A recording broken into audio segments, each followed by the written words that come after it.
Punya anak yang suka negosiasi nggak? Suka nawar. Maunya bikin orang tuanya itu ikut maunya dia.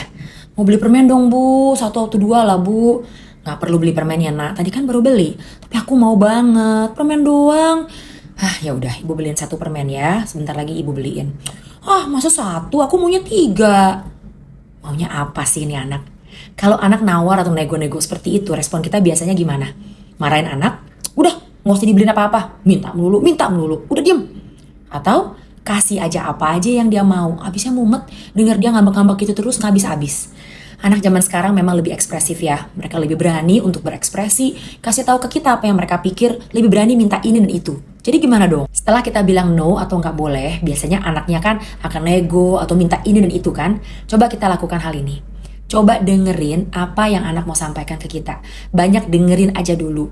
Coba jangan banyak bicara, ngomel-ngomel atau tegur dia. Ini nggak gampang ya, apalagi kita nih, termasuk saya, ibu-ibu.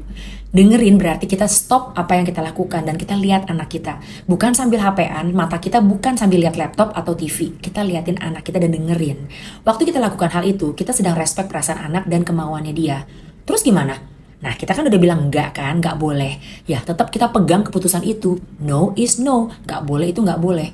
Waktu kita enggak kasih apa yang anak mau, lalu anak nangis-nangis atau ngambek atau nego, itu normal. Kita perlu ingat bahwa itu hal yang normal dan wajar. Punya perasaan seperti itu. Anak bisa aja merasa ini dan itu, tapi perasaan dia tidak membuat kita jadi berubah pikiran.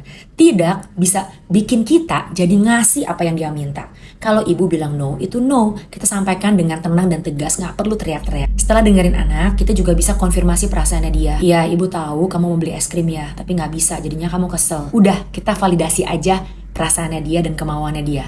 Waduh, emangnya ini bisa bikin anak kita jadi tenang dan stop nawar atau ngambek? Ya nggak juga. Tapi kalau kita konsisten dengan pendekatan seperti ini, anak kita lama-lama ya, akan belajar.